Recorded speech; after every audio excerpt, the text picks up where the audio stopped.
Get ready for dictation at the speed of 90 to 100 words per minute. Start. I have listened attentively and with respect to many of these speeches made here, and sometimes I have felt as if I was being buffeted by the ice winds of the Cold War. Coming from a warm country, I have silvered occasionally at these cold blasts, speaking here in this assembly chamber, and old memory comes back to me in the fateful summer of 1938. I was a visitor at a meeting of the League of Nations in Geneva. Hitler was advancing then and holding out threats of war.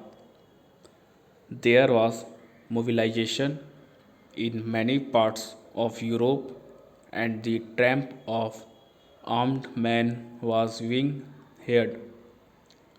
Even so, the League of Nations appears to be unconcerned and discussed all manner of subjects except the most vital subject of the day.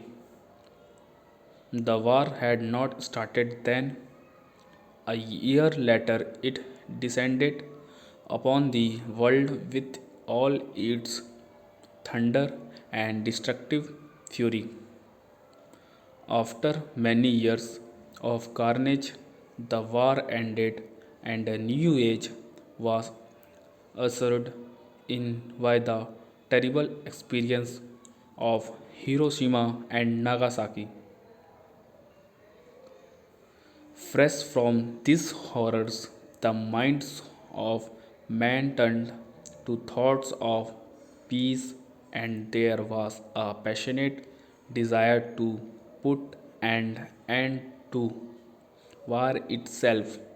The United Nations took birth on a note of high idealism embodied in the novel body of the character, but there was also a realization of the state of the post war world as it was. Therefore, provision was made in the structure of the organization to balance certain conflicting urges. There were permanent members of the Security Council, and there was provision for unanimity amongst the great powers.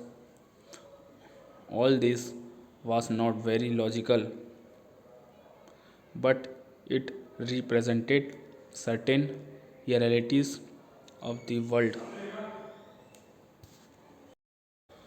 Because of this, we accepted them. At that time, large areas in Asia and even more so in Africa were not represented in the United Nations, and they were under colonial domination. Since then, the colonial part of the world has shrunk greatly, and we now welcome here many countries from Africa in their new freedom. The United Nations has become progressively more representative, but we must remember that even now it is not fully so. Colonialism still has its strong footholds in some parts of the world, and racialism are still prevalent, especially in Africa. The United Nations has often been criticized for its structure and for some of its activities.